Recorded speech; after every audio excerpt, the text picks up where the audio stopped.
All right, ladies and gentlemen. I hope you're having a wonderful day. We are going to be talking about Hasbro today. Hey, Michelle, what is going on, cousin Michelle? What is the topic today? Is we're basically talking about Hasbro giving up, pretty much making toys and trying to go into the video game business.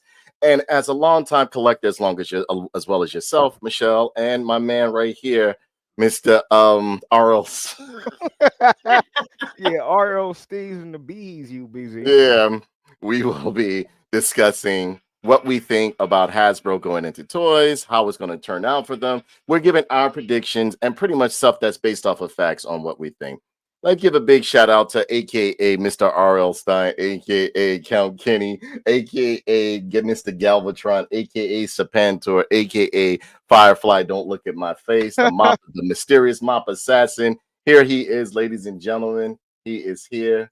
Let's give him a very, and I mean a very, very big round of applause, ladies and gentlemen.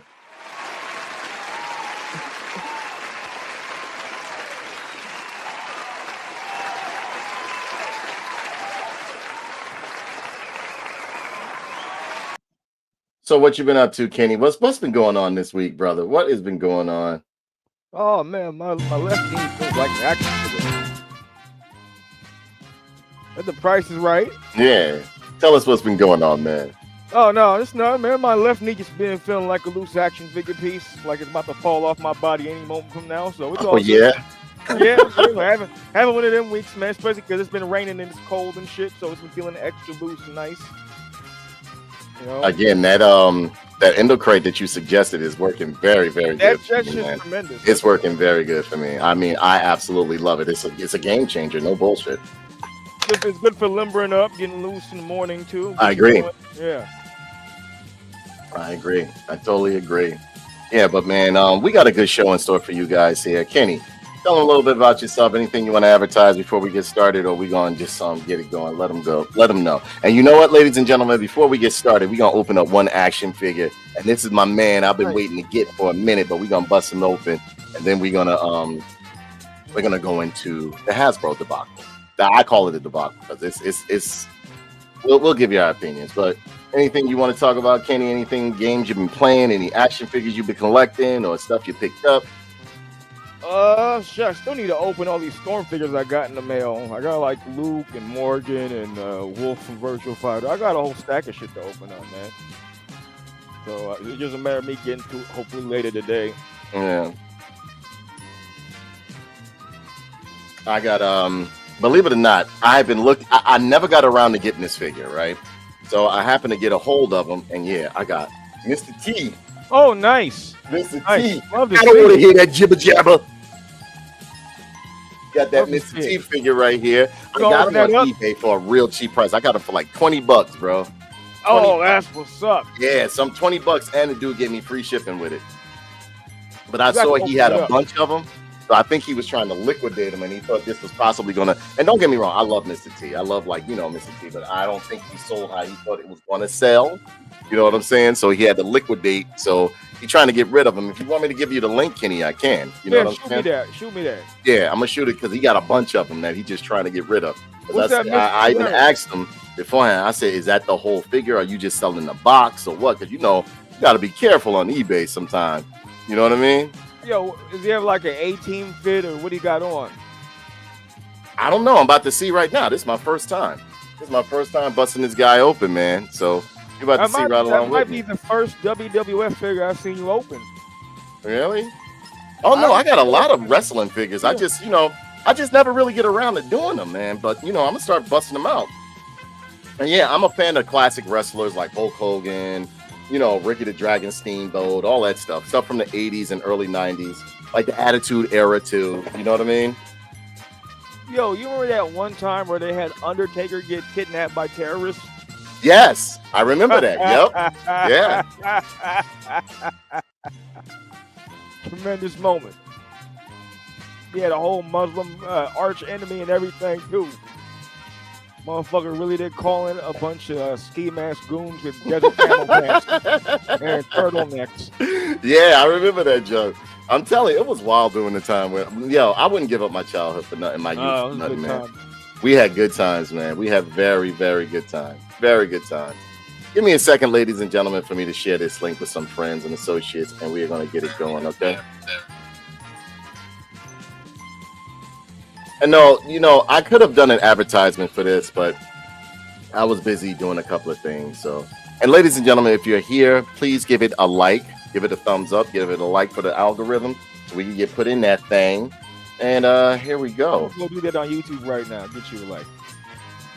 What happened? I'm gonna get you a like on YouTube right now. I got you. Okay, cool. That's what's up. That's what's up. Give me a like on YouTube real quick. Give me a like on YouTube. I'm just sharing this with a couple of friends. Whoever comes through, comes through. And again, I could advertise for this to get a more of a following, but I didn't feel like doing it. I ain't gonna lie to you. I didn't feel like doing it. Making up an advertisement and stuff. It wouldn't have taken me that long, but just didn't feel like doing it. Sometimes with my podcast, I just like to wing it.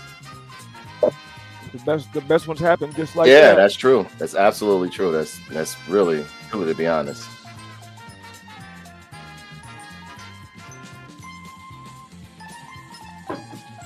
All right, so we're gonna open up Mr. T. As you can see, this box right here, and then we're gonna get into the topic right here. This is WWE Elite Collection, and I got this for $20 on eBay. $20. That's a hell of a price for that. Yeah, $20. He was letting them go, boy. He said he had like 10 in stock, so you can tell he had bought a bunch of them thinking they were gonna be what's the name? And I really don't have a Mr. T figure. This will be like my very first one versus the one I had when I was a kid. But if you're an action figure collector, you gotta have a Mr. T figure. You gotta have a Mr. T figure, especially if you black. I just want to see how the head scales with the classified so I can swap the body. Kenny's picture is R.L. Stein from Goosebumps.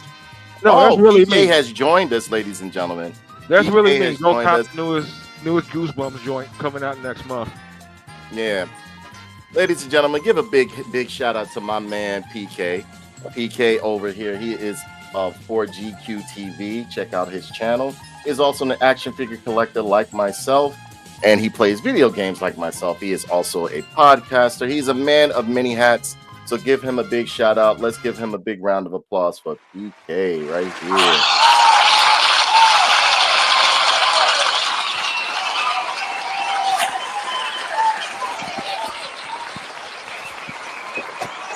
Thank you. All right. Yeah, your mic's coming in real good, brother. Awesome. That is Mr. PK right there. He is about to tell you all about himself and give you his socials so that you can connect with him. Here he is, right here. Yeah, how you doing? Hey, thanks for the invite. Sorry, I had some real life things to do, parent teacher conference, so I Everything appreciate okay? it. Yeah, everything's good. Just moving life along. Hey, thanks for having me. Thanks everyone that's on the panel. Shout out my family at 4GQ TV. You guys can always find me at anything 4GQ TV. You can basically Google it. You'll find all of the socials, our site, our channels. We have many shows that go on. Our main show is on Thursday. And we have a show on Sunday. It's all women's podcast. We have a wrestling show that's usually hosted It is on pause, but it should come back. So if we have some wrestling fans, that would be great to hop in and have that discussion. Awesome. We have a back catalog show on Wednesdays typically, and that's for all these games, usually retro games that we want to get back to and start playing. So we usually get to talking about that stuff. So we have a good time.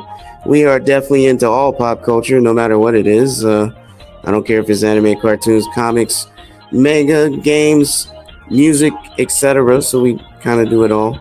And we just like having a good time. Awesome. Fantastic. So, ladies and gentlemen, that is my man PK right there at 4GQ TV. You can check out his links, will be in the description after this video post. But yeah, we already gonna, we're gonna, after we show off this action figure, we're gonna address the elephant in the room, and we already know what that is. That's Hasbro. Totally not. I wouldn't say that they're totally getting away from making toys, but they are pretty much not going to be producing as many toys as they did before, and they want to pretty much put a lot of resources into game making. And for me, no, go ahead. I was going to mention something with that. So we did an interview at MegaCon. MegaCon concluded last week with Hasbro with their upcoming Devastator and I forget the Japanese name for it, coming out, and it's a huge figure with the entire multi-flexible. I wanted to show it to you, see what you think. So we did get to sit down with Hasbro and talk about some of their aspirations. Some of what you're saying, I think, tracks, but I think they're also trying to figure out, because and I didn't want to get into a discussion, but I did want right now, but I wanted to point that out as something I wanted to show you if you were interested. Absolutely. Sure. You want to share it some type of way, or? Yeah. So as soon as we get the interview posted, I will definitely share it with you. Okay. We have a lot of interviews from MegaCon. Sorry about that. It's a lot to go through, to be honest. Yeah, but essentially when you look at it, I mean, they're trying to find, to me, because they've been trying to do this for a while, flip-flopping with different things they think or feel is going to pretty much like help them manage the brand or help them bring more money into the company. And for me, I feel as though if they invest more in the product that they already have and really like bring it up to par and advertise it correctly, and stop pretty much doing the smoke and mirrors in terms of like saying like, oh, they're for children. Most of your toys now, they're like, kids aren't buying them, adults are collecting them. So give them better plastic, give them better articulation, give them better this, better that, because it's the reason why I stopped collecting Marvel Legends. And from what I was understanding, they're going to start licensing out a few brands. Like I think the bread and butter brands they're going to keep, like Star Wars, G.I. Joe, but I even heard that they're going to license out some of the Transformers as well, because for right now, the Transformers aren't doing very well for them, because I checked some of their quarterly earnings and like Transformers isn't really selling for them like it used to. But we're going to go into that, but I wanted to show you this figure that I just grabbed up. I grabbed him up for $20 off of eBay. It's a Mr. T figure right here.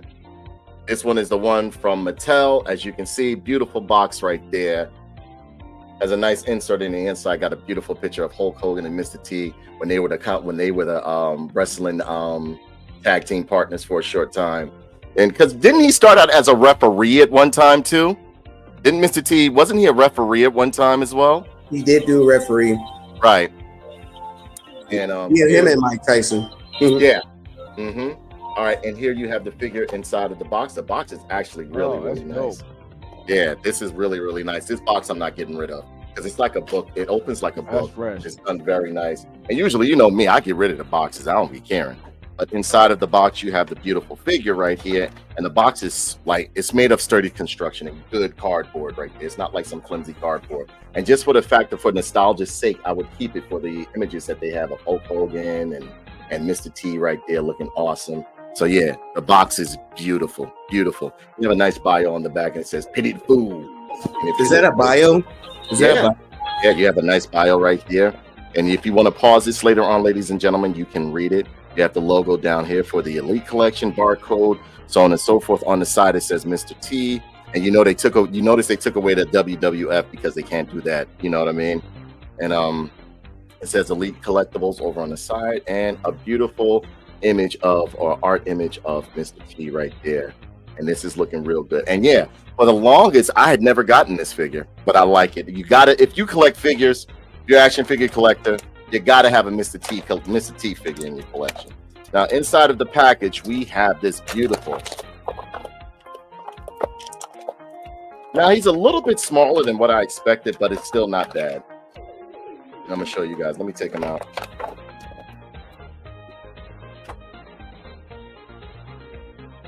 You know what? Now that I look at him, he's done really good. Now, the face sculpt is absolutely amazing. Let me show you guys. You have these alternate hands right here, which look absolutely awesome right here. You have these alternate hands going on. And then you have the figure itself right here. Now, they did a nice face sculpt on Mr. T, if you ask me. Nice. He had some soft goods going on. You know, the chains are done in a solid plastic or whatever the case may be. Actually looking really, really good. Got the army fatigue going on. Got the belt going on. He looks really, really good in my opinion. Yo, how's the scale of that like next to a classified or a Valaverse? I like. Oh no, he's bigger than the classified. Oh, he's yeah? like around about 7 inches. So it's like a different scale up. Yeah, he's more like on the Master Universe scale, if you ask me. He's more on the Master Universe scale, or the Masterverse scale that I have. But he's a very good looking figure, man. Outside of the package, I like him. I thought he was too small at first, but I think that was because I didn't have him in hand. But he's really, really good. Does he have a posable arm, or is that? Yeah, all of his everything behind these soft goods, you have points of articulation all the way through this guy. Okay. You know, you got and yeah, it feels like he has butterfly joints. I'm not going to take his fatigue coat off, but he has double hinged elbow, leg split, twisting at the bicep, double hinged knee, twisting at the calf, and pivoting and ankle rocker as well. So this guy looks really good. They did his rings pretty good, but it's a solid solidified plastic right there going on. Looks really good. Done in nice gold plastic. And you have the alternate hands as well. This is a nice figure. This is a nice figure. I thought it was gonna be a little bit bigger, but I don't mind the scale that he's in. It looks good, but the face sculpt is on point. Absolutely love the face sculpt on him. Nice. Very nice. Face sculpt looks real good. The molding and paint apps are done very well on him. It looks good. It looks real good. And that is Mr. T from the WWE Elite Collection. He was from the 2020 line. I just wanted to show you guys that I had gotten him. Now, we're going to address the elephant in the room, okay? I'm going to share with you this right here. And I know this is all. We were going to get to this. We were going to get to this at an earlier date. But I had a couple of things going on. I had some things happen within the home and everything like that. So I wasn't able to address this subject as fast as I wanted to. But we're going to address it to you now. We're going to share this with you right about, where is that at? Right there. All right. Hopefully you guys can see this. Yeah, you see it right there. Bring this back over. Close this out. And over here, it says 2025 will be a transformative year for Hasbro as they focus on games while producing less toys. I didn't say they weren't going to produce any toys, but they're going to be producing less toys. And it says Hasbro is undergoing a huge shift at the moment. And while it started in 2024, we will be seeing the shift happen this year in 2025. Chris Cox, Hasbro CEO. If I'm not mistaken, Chris Cox was a Microsoft guy, if I'm not mistaken. Am I wrong? Who used to work at Microsoft, has been diverting assets to video game development and publishing. All the while, some major Hasbro toy brands will no longer be manufactured by Hasbro and instead will be produced under license by other companies. While Transformers won't be hit as hard with this shift, we are already seeing repercussions to their more risk-averse outlook on toy production. While everything below has already been reported as we learned of it, we will sum everything up for you so that you can see the context behind the current shift in the focus on Hasbro. Okay, switching their focus to gaming. Hasbro has been wanting to diversify from being a toy manufacturer for a long time. Brian Goldner's mission was to turn Hasbro from a toy company to an IP company. Now, see, here's the problem, right? Here's the problem. I get what they're trying to do, but Hasbro doesn't understand, if you ask me, Hasbro doesn't understand how video game goes. If you want to flatten a company, a legacy company quickly, go into video games and start making mistakes.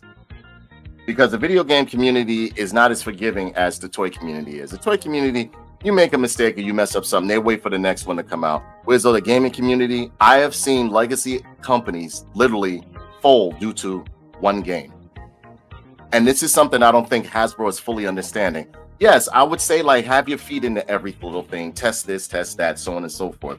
But if you're known to make hot dogs, make sure your hot dogs are very good at all times. You want to try to make pizza, go and try to make pizza. But I don't think they should totally go from being a complete going from being a toy company to completely or pretty much making the majority of their business model intellectual property in terms of like video games, because video games are very, very risky, and I don't think they understand that. I understand they're clamoring to keep the business going and everything like that, but you can fix Hasbro. I feel as though Hasbro can be fixed. What you need to do is bring in people that have some type of association or attachment to the product. Bring in people that have been like purchasing your product for years. Bring in people that are knowledgeable of the lore that goes along with the product. They're hiring all these eggheads that literally have nothing to do. They know nothing about the toy, really know nothing about like advertising toys, like making. Another thing Hasbro needs to do is make better quality products. Because the way Transformers went from, I would say in 2008, 2006, from 2006 to 2008, and then like when things were still being made pretty decent, you would get a nice size toy, durable plastic, good plastic, or good craftsmanship. Whereas though like now, there's been some action figures I've purchased since 2019 where I can just literally take like this and they just crumble up, or they're made out of the cheapest plastic that I've ever seen. What are your thoughts on it, Kenny? I mean, what games do they have to warrant or want to switch over to that business format? The last release was that G.I. Joe arcade game. Garbage. Good. Both G.I. Joe games were garbage. Maybe they should release a decent game first before they decide to fully just do that, because there's nothing to show that they should be jumping into games right now to make it worth it. That was a terrible arcade game, man, and I tried to like it. So which one, the beat 'em up or the G.I. Joe one where it was a third-person shooter? Well, both of those were bad. Yeah, they were garbage. Right? They were garbage. I bought the third-person shooter and I refunded that within 15 minutes of playing it. I pretty much bought that game just to take screenshots of it, and that was it. And then the arcade game was just terrible. And you expect that, in the wake of that Ninja Turtles arcade game that was really good. Yeah, you got to top. It got to be on par with that or better. Like, come on. I played that junk. Remember I told you I played the demo. I said, Kenny, this is going to be garbage, bro. I played that because, I love G.I. Joe. I love Transformers. I love He-Man. I love Thundercats. Anything that's pretty much like 80s pop culture, I'm totally into. But that was complete garbage. It felt cheap. The gameplay, I played the demo, and that was as far as I got because it felt cheap. I'm good off of that, man. Yeah. So, yeah. And then, like you said, their customer base and clientele is not kids anymore. Like, look at the Hasbro Pulse. I doubt there's a little kid who wants a fucking Hiss Tank. Exactly. Or any of the shit that they've been offering. Everyone who's bought a Hiss Tank, etc., is a fucking adult. Exactly. Exactly. And every year they went up on it. And I get it. I understand inflation. I understand the price of things going up. But at one point, like the product was becoming like terrible in terms of the plastic, the detail. Everything was just turning into garbage. Again, it's the reason why I stopped collecting Marvel Legends. And there's that consistency too between the lines in terms of G.I. Joe, where you'll buy a figure from the retro line and it's really good, weapons are solid, and then you'll buy a regular classified release and the paint will be all over the place. Exactly. And then the weapon will be rubbery and just a mess. It's inconsistency. Yeah. I feel as though if they focus on fixing what they have, and like working with and just stop with the aspect of where these are for children. No child is buying a Unicron for $500. Mm-hmm. You understand what I'm saying? They have to be realistic about it, and not to mention they also need to bring in people who know what they're doing. But a lot of people won't say it. Another reason why a lot of their stuff is sitting in Ollie's and Ross's and stuff like that is because of the property it was attached to. When they was going all along with that woke agenda, this and doing that, and going along with it, making those toys, what you think it's gonna do? If the movie doesn't sell, the toys won't sell. That simple. If the TV show doesn't sell or Grass the Kids or whatever the case may be, the toys will not sell. It's just that simple. It's just that simple. Now, So I did. still got Yeah, those go ahead. movie Snake Eyes toys stinking up discount bins everywhere. Oh yeah, you can buy those Buy things for like buy $2 now, stacks. like $1.50. You can get those Snake Eyes toys for $1.50 over here at Five Below. DK, what do you think of this situation? What do you think of the matter? So, so I think that the strategy here, just understanding the fact that I can understand the perspective of where you're coming from, but yes, reducing the toy production, I think what they're trying to do is deal with the loss, right? Because stocking shelves with a bunch of toys is not selling. There's a loss here. So what they're trying to do. So I don't know if you ever seen the like I think I showed you like what I've been collecting is the Blockies Transformers, which is more like a gotcha thing. But honestly, they're actually really well done for a small gotcha figure. I've been collecting them and they're really pretty good. I like them, but that's a licensed product, right? So if they license the product to a different manufacturer that will make the toy, they don't incur the loss. Yeah, I mean that's obvious. That's obvious. I get what you're saying, but you gotta look at it like this. And I'm not taking away from what you're saying. I'm saying it. What I'm saying is for the masses. Like they're not going to stop making toys at period.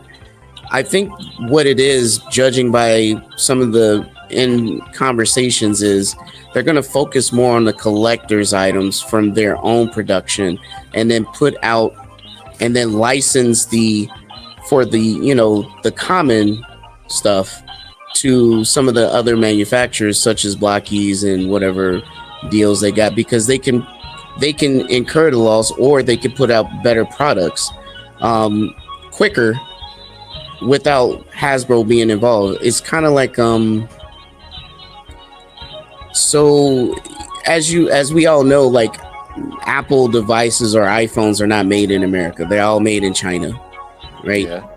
But what they do is they get a lot of the Chinese manufacturers to put these parts together for them, and they still sell them as their own product because their software is what powers the thing.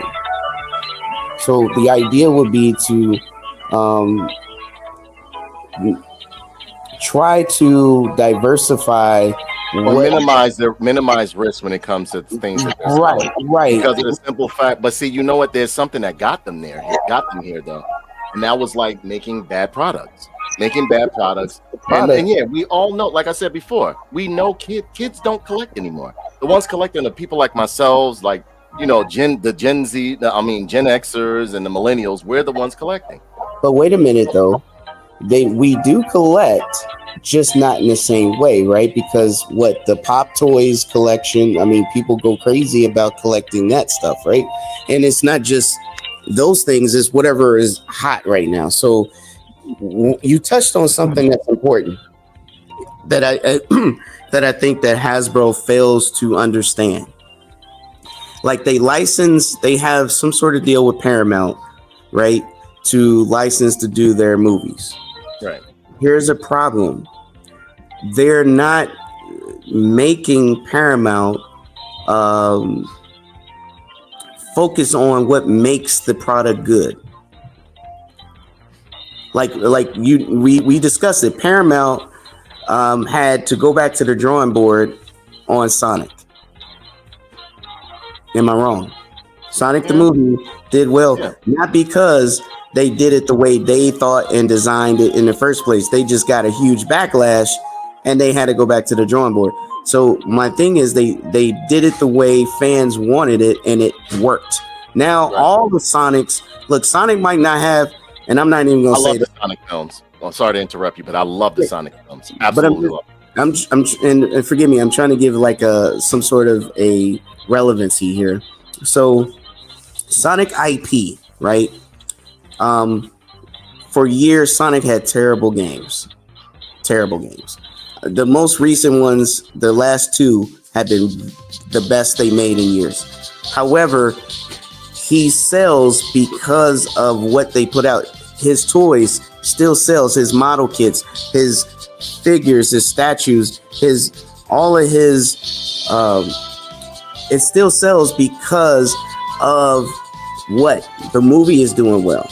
And that's why I mentioned that earlier, where if the IP that is attached to is garbage, it's not going to sell. Exactly. That's what I wanted to touch on. Is I think that right there is one of the most important parts when it comes to G.I. Joe and Transformers. Right now, the best thing coming out of that is the comics. However, not everybody's reading the comics, especially the kids, because what? They're not even advertising it. There you go. What do they do in anime? You know why anime is so strong in pop culture and people still buy Naruto t-shirts or whatever anime that they're into, or even figures or toys or whatever? It's because they're throwing it in their face in every level. Absolutely. Honestly, Kenny and I were watching it was one time we were about to do a show. Wasn't that? I think it was a show before last. We had a little extra time on our hands, so we pulled up some old G.I. Joe TV commercials, and I mean the advertisement, even to this day, it's just flawless. It was made to attract. It was made to attract you, because even while I was watching it, then I caught myself going like this, like looking at different things, the artwork, the animation, the 30-second little voiceovers that went with it, and everything like that. Like I said before, the people that they are getting to do these products for them, they have no connection, nor do they have any advertisement prowess whatsoever. Yes, so they just put stuff out there and just being like, oh well, grab onto it. They're not gonna know it. I agree, and that's definitely a complex situation that they're in, right? They have very good IPs. However, one problem is not advertising it. Like literally in free video games, you can put the advertisement there. I mean, yes, they did a thing with Fortnite, which was great. They did a Transformers with Fortnite, but not G.I. Joe. I think that's weird. I think they did G.I. Joe because I think they had Snake Eyes in there at one time. Okay. But they had Snake Eyes But the point I'm making is that you do an advertisement on every level. This is how you get people to, and because it's not the collectors that is going to keep the lights on, it's the casuals, right? So if you want kids interested in buying t-shirts and all this stuff that they do for like anime and things like that, you got to do the same principle. Yes, video games is a big marketing ploy, so I understand what they're trying to do. Microsoft owns Activision, who was licensed, the only one licensed for Transformers, not G.I. Joe, but Transformers, to do video games. So now that they own that, I can see why that partnership will work out, where they can actually promote Transformer games from in-house.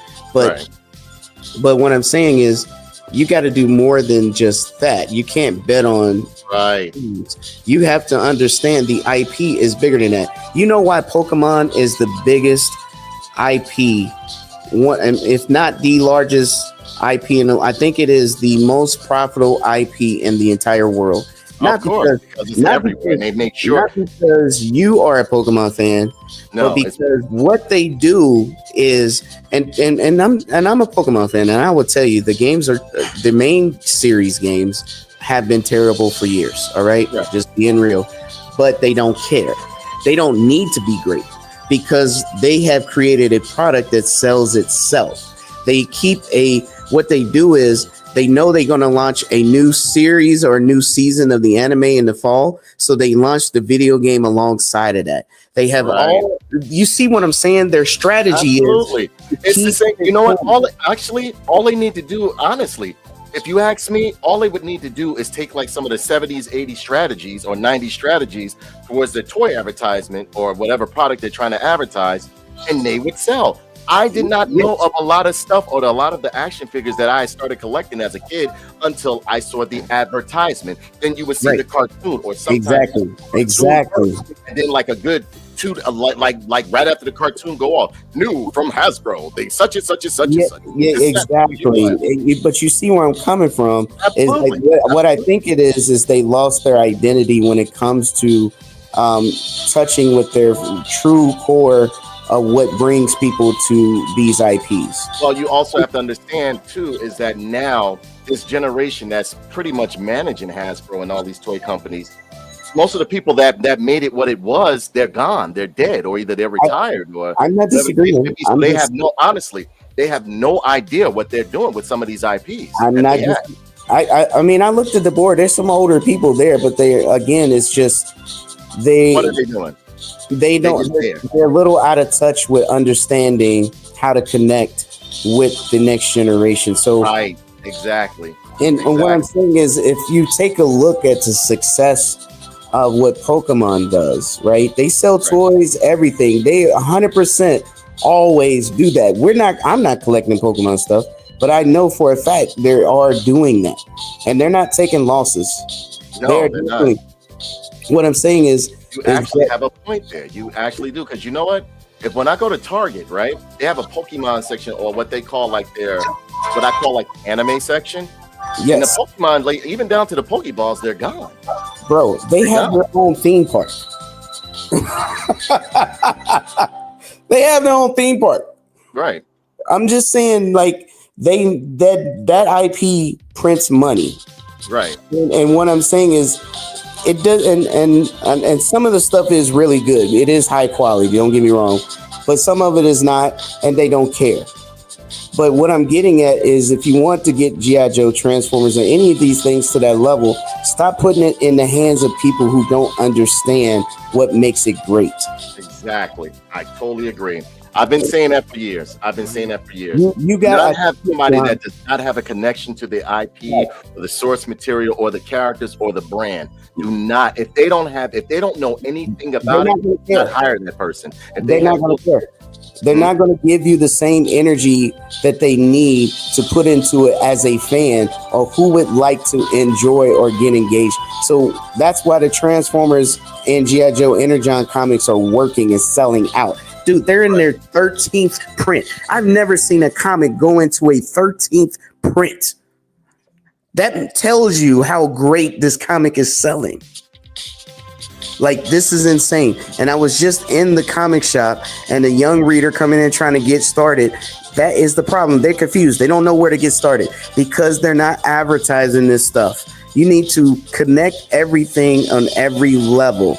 You think Pokemon cares if you buy the game or just play the card game or play, you know what I'm saying? They got everything going, from the card game to the anime to the actual main series game, the spin-off games, the mobile games, the t-shirts, the lunch boxes, and they keep putting out everything. I don't care if it's the figures or nothing, but it always sells because they promote the product together simultaneously. It's all one freaking universe. But instead, you segment everything, and that is the problem here. Yeah. You can't do that. The collectors are going to always collect. You always have a section for them, because that Devastator, it was like $300. It's not for sale yet, but it will be in the future. Right. And they're going to sell them in parts. So there's going to be 6 figures, and they all make Devastator or whatever. But But what I'm getting at is, I don't mean to interrupt. How tall is that Devastator? Is it going to be masterpiece class or what? It's going to be like a masterpiece class. Okay. All right. Yeah, it's going to be pretty. It's going to. I think it's bigger than that, but it's going to be pretty big. But what I'm saying is that for me, as a collector, we're going to always collect the top tier stuff, but that's not what keeps the lights on. what you want to do in order to drive up the collectors for collecting is not do remodels and reprints of the same molds. Make that crap rare. You print it for a year and then that's it. You go to a new one, and if you miss out, that drives up the price. That makes what they do in Pokemon is they make you feel like you missed out. Right. And if you missed out, you ain't gonna want to stop tuning in because you don't want to miss out. Because they never repeat those campaigns. They never. It's pretty much like a battle pass thing in a way.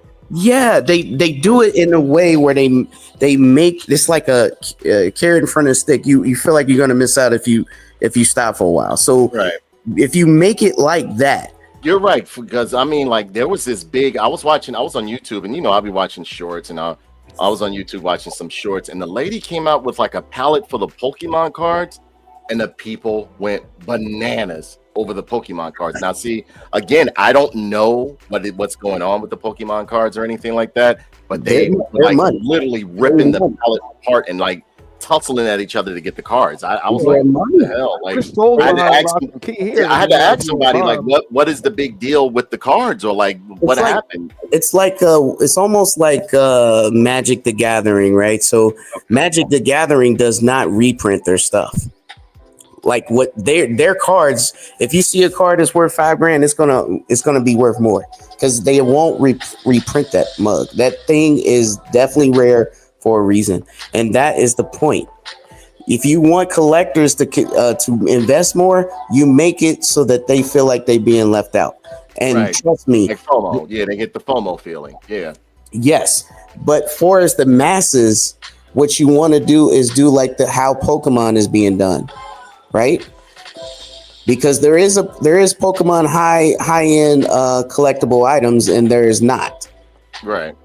So for the masses, what they do, they launch a new anime, new game. They do all this time. The timing matters, right? They get everything where it's all releasing at the same time, so everybody's familiar.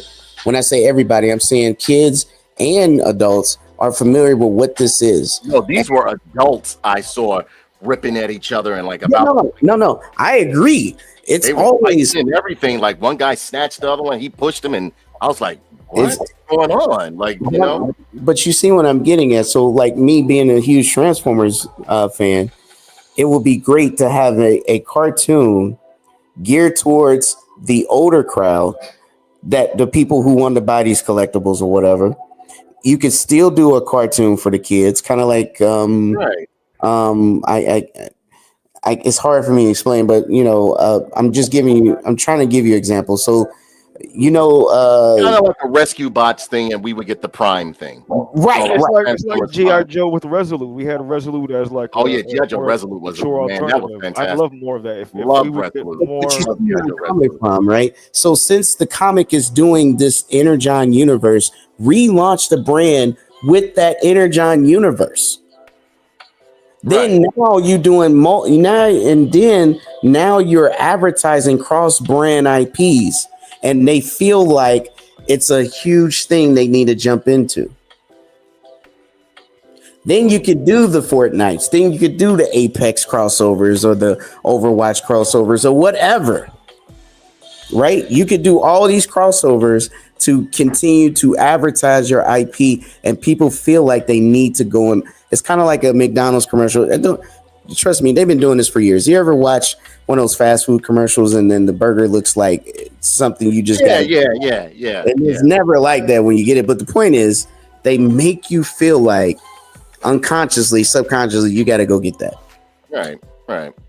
So in my mind, Hasbro, it's a lot. It's a lot that goes into advertisement psychology as well. I took in a few courses on it myself, and I mean, like sometimes you'll notice, like within certain burger joints, you always got the color red and white in it, or whatever the case may be. But I understand what you're saying. You gotta, it has to be some type of lore for you to like. It has to be you don't just want you don't just want the adult collectors. You want both. But see, where they ruined it at. I can take Star Wars, for instance. They ruined Star Wars by pretty much making garbage films. that nobody had any attachment It's a Kathleen Kennedy thing. Actually, to. Yeah, yeah. How do you George how do Lucas you selling this I off. digress, but how do you take a multi-billion, not million, multi-billion-dollar brand or IP and literally just waste it? Because she says she knows better than what the fan. She knows what the fans need, not what they want. She knows All better. right, if that's the case, why are those toys just sitting up there Trust warming me. the pegs and Rosses Trust and me, Five when I Belows? tell you, you and everyone else have the same feeling. I don't know what she got on them and why they haven't fired her yet, but there's something she has on why she hasn't been removed from her position, because she costs Disney I don't know how much money. Yeah, like it behind bad decision making, bad movie making, bad interaction with the fans, so on and so forth. That Star Wars park didn't even last no more than a year and a half or a year. Closed it. Yeah, that's why they closed. Yeah, it didn't last long. It lasted. And how do you mess up with Star Wars? The problem is Somebody gives me Star Wars, all I'm going to do is take what they have and keep turning it out. What I would do is I would go inside little social media groups and shit like that. See who has the best knowledge of what is within Star Wars, who's a big fan of Star Wars. Look for the books that sold the best within Star Wars and just simply put them on screen. That's it. Because that's what they did with the first Avengers. Yeah, it was missing some Avengers from the original one, but they essentially took what was in the book and put it up on screen. That's why phase 1 of Marvel was absolutely amazing. Right. And Star Wars was in the same position that Pokemon was in, right? It printed money. There was no way this thing could fail, because no matter what you put out, the fans are insane. I don't care if it's casual fans, I don't care if it's big fans, they turn out, right? And that is what I'm saying. You could not go wrong. I mean, they had Star Wars cartoons, they had video games. I mean, they still got video games, but you get what I'm saying. It was impossible for it to fail. But like you said, you got Kathleen Kennedy, and I know I'm saying her name. Yes, I said it. She's the one that's ruining everything because she wants to delete anything that George Lucas ever created. And that's why she fired the guy who played the Mandalorian. But how do you get to put your personal agenda or vendetta towards somebody inside of a business? How do you allow that business to go under or that business to fail due to somebody that just wants to? That's like you saying like, oh, Danae, watch over my house till I get back. I'll be back like in like a week or so. I don't like the way he has his couch turned. I don't like the way he has his teeth. That's not my business. My house is my job is just to watch his house. But you asking a logical question to a unreasonable person. It's an emotional response. You're not going to get anything logical out of that situation. If you see it's not selling, if you see it's literally causing like, of course, with any long-standing or legacy brand or legacy IP, you're gonna have some type of like division. Bro, not like this, whereas though some fans, the majority of the fans hate it, and then you have a small majority that like what's being done. Why? Because it's totally being flipped around on its head. I'm not gonna hijack because I know we're talking about Hasbro, but I'm just gonna say they have been trying to get rid of her. Something she has that's keeping her from getting fired. I don't know what it is. But I'm telling you, nobody wants her. She literally got up and did an interview and said she's going to start her own universe. Yeah, I remember that. I think that was like 2 How years are you ago. going to work for a company and then say you're going to start your own thing alongside of doing what? This woman, Lord have mercy.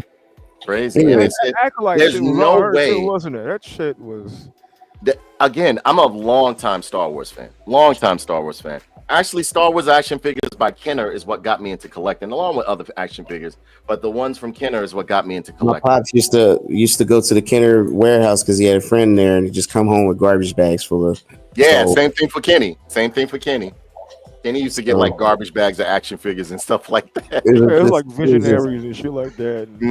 Visionaries was cool, bro. I don't know. Yeah, and see, that's another IP that Hasbro owns. That's another IP Hasbro owns, and they just But at one point they teased it for that multiverse thing. They did. They had Visionaries and Mask. Visionaries, Mask, and ROM. Remember? Yeah. and then nothing came of it. Like I don't. That's what it is. They need to really get the team refocus and understand what is making the bigger IP successful, so that they can cross advertise their. If you want to go with straight IP, then you need to understand how to get it out there to where it sells no matter what it touches. That's what you need to do. Right.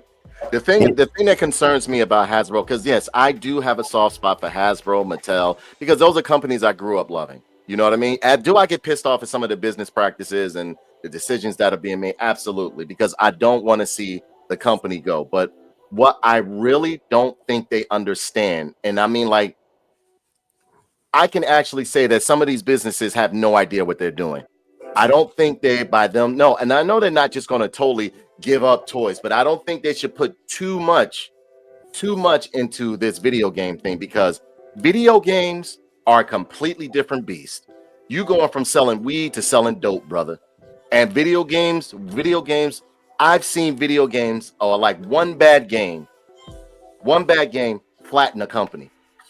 Totally bankruptcy, to where as though people don't want to be bothered with it no more. And the video game community is very, like I said before in the beginning of this, they're not as forgiving as toy collectors. They're very fickle, and yes.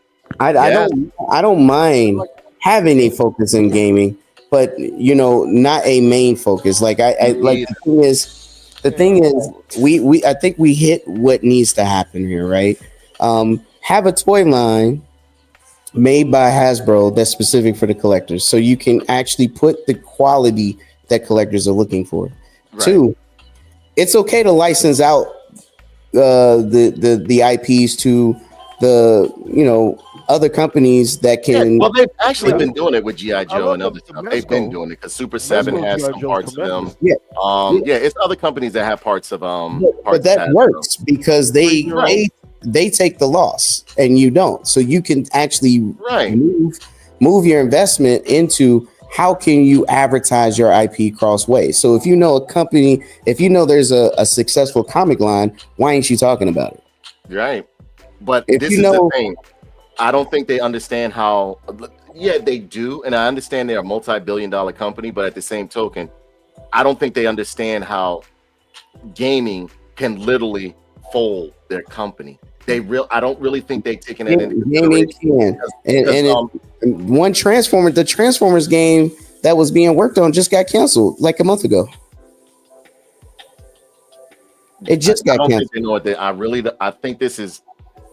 I want them, don't get me wrong, I want them to diversify. I want them to pretty much go into all different facets of, like, keeping Hasbro alive. But I don't think, as we stated before, I don't think their main focus should be on video games. I really don't, because they don't really know what they're doing. It's not like they have any lineups, like a big lineup or a major lineup. They're not advertising. They definitely need to take a playbook from how the Pokemon company is handling Pokemon.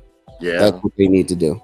And because it's not that you're not going to tell me Pokemon is a better IP than anything that Hasbro has. All right, it's just more popular because of how they handled it. This is my point. And that's what I'm saying. And maybe I'm a bit biased, right? Because I'm a Transformers fan, but it's okay to have my opinion. My thing is that I feel like they have great IPs. G.I. Joe is a great IP. And Transformers is a great IP. Come on, man. I mean, the thing is, you can not only make it profitable, but you can make it last where everybody is associated with understanding or has their own connection to Transformers, either for like Transformers Rescue Bots or Transformers G1 or Transformers Prime, whatever the case may be. But you have to really give good quality product as well and advertise. But I also feel that, and I keep bringing up Transformers only because I am a Transformers fan. Yeah, I know you're a very big Transformers fan, along with myself. The thing is, you don't need 8 different Transformers. No. All right, you don't need 8 different. You got to be like GM and just get rid of half of that crap and just settle on the 4 that they have, right? Right. So what I'm saying is, simplify it, streamline it, so no one's confused on what it is they're looking at. It's okay to have a different one for a different, like, right now the DC has the mainline universe and then they have the absolute universe. We Right. understand there's two different ones. That's Right. okay. That's fine. Just don't have 99. Yeah.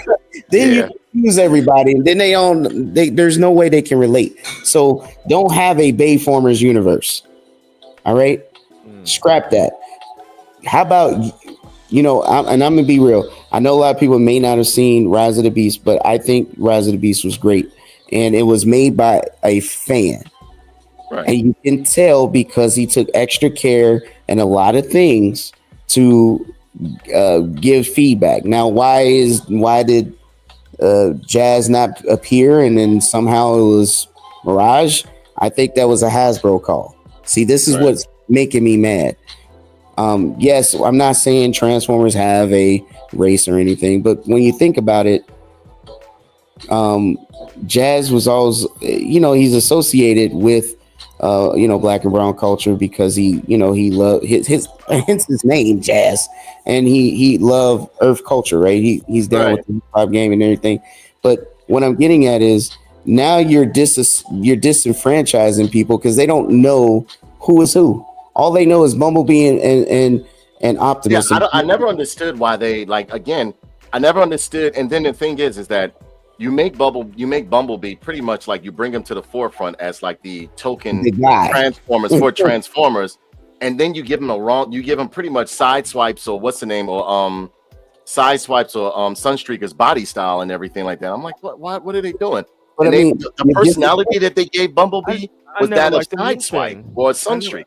I never I didn't understand. Communicate thing either. I never enjoyed that. They took away all of that. Then they took his voice away and stuff like that. That's a Michael Bay.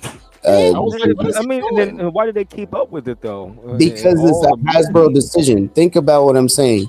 You had Mirage and Rise of the Beast. He pretty much had Jazz's all form and his personality. Yes. I didn't understand that. I really didn't understand that. When you think about it, where has Jazz been since the Bayformers? I don't know. See, that's another thing too. There's no continuity when it comes to these Transformer films. They try to give them some when they come, but like I didn't know if this was mixing in with the Bayformers or if this was mixing in. So they're not saying intentionally because they don't want the people who grew up, because there's some people who only know the Bayformers. So they don't want to say, oh, this ain't got nothing to do with it. Truly, it doesn't. Let's keep it real. But they don't want to say that because they don't want them to you know what I mean? They already disenfranchise the whole thing because they ruined the story. Transformers 1, the same thing. They're doing the same thing over and over. They gave it to a director who could not understand why people enjoyed the 86 Transformers anime. He said he didn't understand why people enjoyed it. It's too dark. That's because right there. That's what that honestly, that film to me was second best, if not the best rock and roll synth animated film since Heavy Metal. It was a tour de force, man. Absolutely love it. The soundtrack is amazing. The voice acting is amazing. The artwork, even for today's standard, that art style and that animation still holds up. Yes. Yep. And what I'm saying, there are some parts where it was poorly edited, where it was like, because there was a lot of when you 86 or something like that is. I mean, think about it. It's what 40 years. 40 years. Yeah. I mean, for a movie to be 40 years old, it's still well done, right? And what I'm getting at is, here it is, you have Transformers 1. A lot of people try to say this is the best one I've ever seen. Think about what I'm hearing. In my opinion, it was just mediocre at best, and then it was just they didn't look like Transformers to me. Well, they didn't transform into the end of the movie. Sorry, spoilers. Yeah. So you can't call it Transformers. But the thing is, you gave it the IP to a person who did not care about the IP. Right. Which is why I don't understand if you want your brand to grow or want them to, why would you hire these people? But listen to what I'm saying. And instead of getting voice actors, they got known actors and probably paid them a lot of money to do this stupid thing. You know, Thor and Black Widow, and it's like, what? They terrible. Anyways, and what I'm getting at, and I'm sorry, I'm not trying to go on a rant. I'm just showing you. No. Please speak your mind. When you think about when High Moon Studios, who worked for Activision, made War for Cybertron and Fall of Cybertron. Those were the greatest and most acclaimed Transformer games of all time. Yeah, I think they were great. Absolutely. And the story that they created with that not only aligns with the aligned continuity, but it was to the point where you felt like this had to be the real main story. Right, exactly. Because of how they told this, they made everything make sense. Even the Dinobots, they made it make sense. And this is what I'm saying is because those things were that great, even the multiplayer, those games, if you can give High Moon Studios back the reins to finish that saga and let them do the reins of the Transformers main series, take that storyline and just make it into a movie. I guarantee you people throw money at it. Yeah. Because I mean, like, I remember when those two, what was it? Which one came first? Fall of Cybertron, right? War of Cybertron came first. And then Fall was the second one, right? That was the one with Metroplex, right? Yes. Yeah. Really solid designs too. Yeah, and the robot designs, the story was great. If you ever seen the interviews, what I like is that it didn't disavow any G1 lore whatsoever. In fact, in some aspects, to me, it paid homage to it, and I really not only that, they enhanced it. So they right. If you watch the interviews, if you ever get a chance, you'll see that these guys are fans. So when you handed the IP to them, they didn't crap on it. Right. They actually wanted it to be what they wanted to. Like, they were kids and they just wanted to play with their favorite toys in the video game. And I think they succeeded on every level. Right. With the technology they had at the time.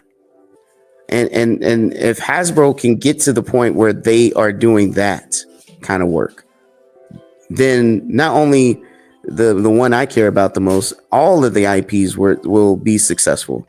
Right. Like, G.I. Joe and Transformers existing in the same universe is outstanding. It leads to great storytelling. Right. And it's because you have all of these factions and things going on that makes it so interesting, because you're not sure what's going to happen. And another thing is, in anime that is different from regular American cartoons and lore, is anybody can get it. Anybody can. Yes. Anybody can. That's another thing. A lot of, you know what it is? A lot of people that are getting a hold of these IPs, they don't want to see anybody die. You can't give them adult themed storyline. And I'm sorry, as a kid, could you imagine an animated Saw Viper moment? I was watching stuff like Robotech, Johnny Quest, and so on and so forth. But what did Hasbro do with the animated Transformers movie? Oh yeah, they killed off a lot of Transformers. Yeah, they killed off the entire first G1. Mm-hmm. actually, they had to go back and re-edit it because they were going to kill off Trailbreaker, Smokescreen, all the G1, just about all the G1 stuff. And if you look at the original Transformers, the movie that we got when they were dragging in Wheeljack, and they were dragging in Wheeljack and Windcharger. Wheeljack was dead. Yes. If you look up at the far top to the left, that was supposed to be Smokescreen. Yes, so they did. They killed everyone from Ironhide to they did. I didn't see Sunstreaker dead, but I did see Sunstreaker was on the ship with Prime. Right. Yeah, he was on the ship.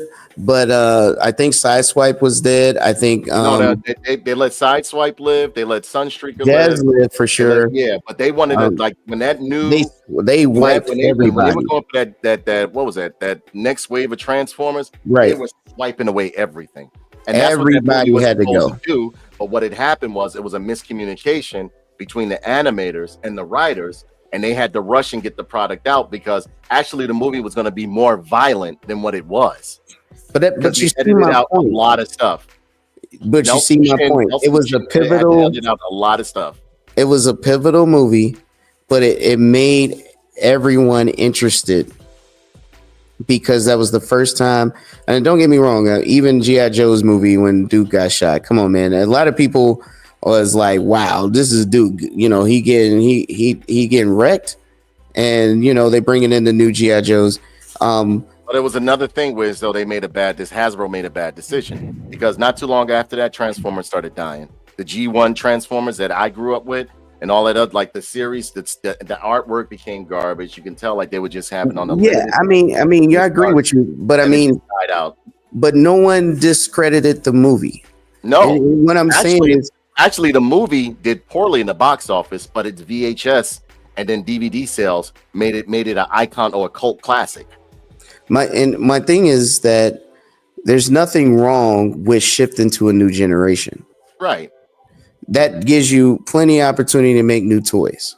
Right. And but then you don't just kill off like iconic favorites that I'm not saying that, but you can kill off a lot of people that you could kill things off that people may not be as familiar with, but it is a character. And you can always reboot the series afterwards. My thing is they've been doing this in comics for years. Absolutely. So just you don't have to marry this and say, well, you know, Optimus is dead and that's it. Well, he might be dead for now, you know, until put him in. All you had to do was put him in a coma or something like that. Like Duke in a coma after taking the snake just put him in a coma or like like the Joe. Remove him from. It's a snake in your heart. You're dead. What I'm saying is the universe or is so large. Just reside them to being at headquarters. They're they're in the upper ranks now. Oh yeah. But I mean, but the universe, commanders of this department, commanders of that department, right? And the universe is so large. You don't have to focus. That's how you make new figures. You don't have to focus on the main. Like Beast Wars, I thought was a great idea. Right? Love Beast Wars. I never liked Beast Wars. I love it. I love it. So what I liked about Beast Wars is they still connected and G1 still existed, but they are just from the future. And the thing is, they didn't get rid of Optimus. They just changed and created new characters. And my thing is, you can still do the same thing. You don't have to focus on Bumblebee and Optimus, right? You can change the viewpoint and just go into the different universe or go into a different part of the world or something and focus on different. You could create toys endlessly. There's so many characters, it's unreal. True. And the thing is, hold on 1 second. Hold on, ladies and gentlemen, give a big shout out to my man Diecast Norbs. Check out his channel. He's a big Transformers fan, like myself and others that are in here.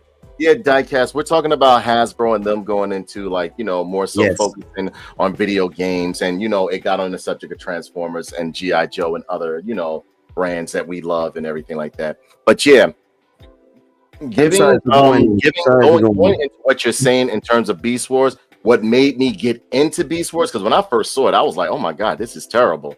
You know what I'm saying? But what made me, it was one episode that made me start watching Beast Wars, and that was when I forgot which episode it was, but you saw the Beast Wars or the Beast they went into the Ark and Prime was sitting up there like half dead, and Megatron was going to destroy his head. Like I said, wow, they're paying respects to G1. I like that. I like that. Yep, and they was about to destroy his head. If he destroyed Optimus, the whole thing would have been done. Yeah, Diecast Norb says agree, but I need to see a Bumblebee become a Stinger Prime. Though, as far as I don't agree. I feel like Bumblebee is a waste of space, and that's why I'm glad the writing. I think there are other Transformers that they could bring to the forefront that could be the better poster child instead of Bumblebee. I get it, people like Bumblebee, but for me, growing up under G1, and again, that's where the age difference or I read the novels and everything, and Bumblebee is definitely not a main character. Yeah, that's what I'm saying. But again, I guess you said that's what they did it over at Hasbro. The movie aspect of Hasbro, they wanted to bring Bumblebee to the forefront, and I think that was. I didn't even like his design. I didn't even like his design. Michael Bay decision. He wasn't popular around me or my buddies. I think that was a Michael Bay decision. Because think about it, he killed Jazz in the same movie, and he made Jazz a Pontiac whatever that small car is, and Jazz is bigger than Bumblebee. Yes, that's what I'm saying. Like Bumblebee is a what was he called? One of the spy bots? He is A scout bot, one of the scouts, right? he's a scout, and what makes it funny is Little Volkswagen. in the first episode of the animated Transformers, what does Prime say to Jazz? He is his first lieutenant, and he told Jazz to do what? Get them boys together. Exactly. Get them boys together. Another reason why that turned me off from the Babe movies is that when Megatron ripped Jazz apart, Jazz never died in any of them. Jazz is all robots. Why would you pick him? And then the personality that they gave Jazz because Michael Bay don't care. He obviously don't care. Jazz doesn't even talk like that. He don't care. You didn't like that? No. He did not care. He got the wrong actor to voice him. He should have just got a voice actor. I mean, everything. I mean, don't get me wrong. I'm not gonna hate on the first live action Transformers. I still think it was okay for what it was, but honestly, he had a lot of mistakes there. Right. A lot of mistakes. But this is part of the problem. Look like a Dorito chip. We haven't seen Jazz since then. No, exactly. We haven't seen him since then. And Jazz is that guy. He doesn't do things unless it's in style. And he is first lieutenant for a reason. He and in the lore, the actual novel, I'm just saying this for anybody watching, he's the one is actually Orion Pax's first friend and the one that trained him how to fight. Because Jazz would fight in the gladiator pits. Thank you. And you know what? In the movie, they didn't even go this one. What was it? A Transformers one? They didn't even go into the aspect that Megatron, what made him brutal and ruthless, is that he would fight in pretty much like the arena. Yes. Or that, he was a fighter in the arena. Yes, Jazz was that man. He was that guy. And he was a goon. He was a savage. And that's why when they were at war on Cybertron, Optimus would give him missions that only he can pull off because he's the only one that can get it done. Just right. Period. And guess who was under his? Go ahead. He said someone could at least do a Scatman. Exactly. Like pay respect. Actually, did the voice of Jazz for all of those years. If you go to Transformers Fall of Cybertron, the guy who it was a guy, he mimicked his voice very well. He did a great job. A very great job of doing Jazz. Yes. And I was impressed because when I played the game, I said, "Oh shit!" And I mean, he really sounded like Scatman Crothers. Exactly, he did such a great job. If you go look him up, he's a white guy. I can't remember his name, but he did such a great job. It can be done. And not only did he mimic his voice, he mimicked how he talked, how he moved, like everything. Why he's cracking jokes and everything. Like when he was fighting Bruticus, think about it. Jazz is taking on Bruticus by himself. Yeah, but that was Jazz. This is the guy. They like, Jazz is here. Yeah, Jazz is in play. And he's like, oh, come here, you spoiled Autobot. He said, don't worry, I'm just gonna keep shooting something until something breaks. Ooh, what gets me is that when they were doing the movies, they would always make it seem like all right. In original lore, even within the comic books, Bumblebee was pretty much like a nephew or son to Optimus Prime. He wasn't like he wasn't like a guy that was going out there. He wanted to.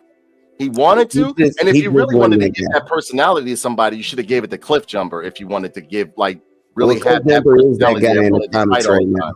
He is that guy. He wanted to help, but he was like the Johnny Quest of the crew. He was the little boy of the crew. You know what I'm saying?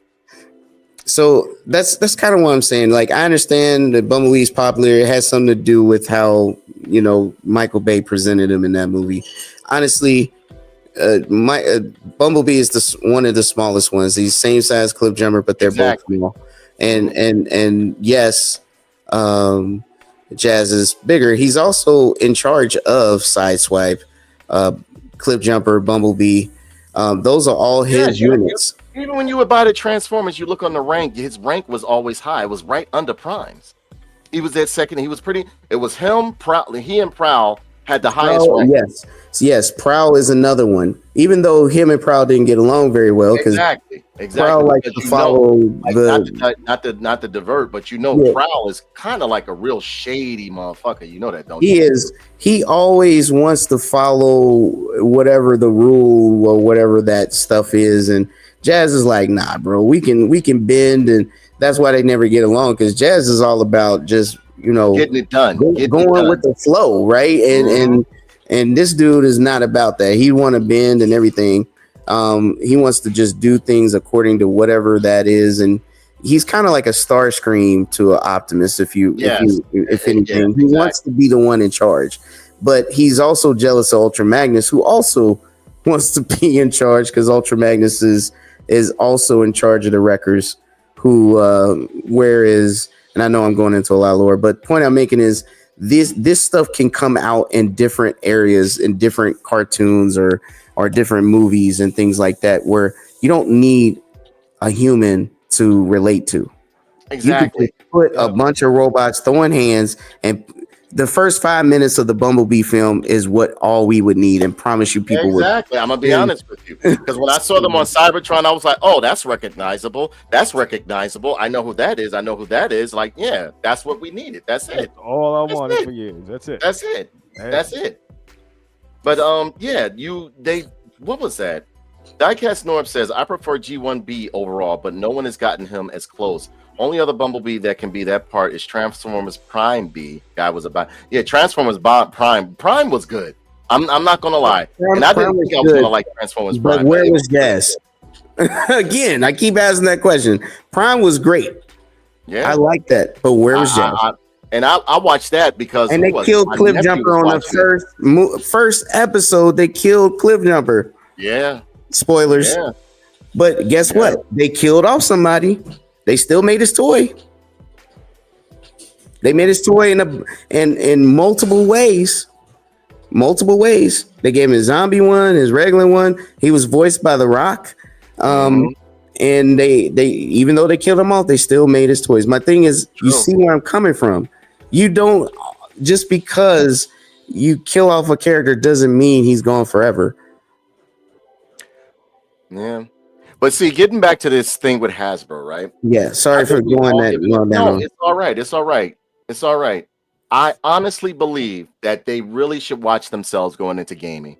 They really should. I want them, don't get me wrong, I want Hasbro to go into different venues. Yes, dip your toes in everything. You want to be a part of everything. But at the same token, be careful what you're doing with gaming. Gaming is a whole different beast. A completely different. How can I say that? Because I'm a gamer myself. I've seen companies that I've loved for years just instantly make one wrong move with a game. And that was it. Give a couple of who is that? What's that? Rocksteady? I think it is. Rocksteady behind that. What was that? Justice League versus what's the name? Kills the Justice League. Oh, aren't they gone now? Like they I think they're gone. If I'm not mistaken, pretty much gone. One game can fold your company. One game. Well, that's also Rocks. First of all, I don't want to hate on Rocksteady. Rocksteady does very good work. All right, but the problem is the company, their bosses decided they wanted to do a live game, a game as a service. That's what destroyed the direction of what they were trying to do. From what I understand, a couple of people from Rocksteady was telling them, like, look, this is going to kill us. We're not known for that. Let us make a good story-based game. I mean, look at the content of that game, though. You had weird lesbian Mrs. Freeze. What was that? But you hear what I'm saying? That game was heavily influenced by the executives and not the creators themselves, because the creators themselves made Batman Arkham series, which was phenomenal from start to finish. Those games still sell to this day. And guess what? How many of that original team worked on that Suicide Squad nonsense? They were still there, but they were told to do what their bosses told them to do. So Mrs. Freeze was part of that mandate, huh? I can't tell you yes or no, but I do know that, guess what? That's what took them so long to bring this game out.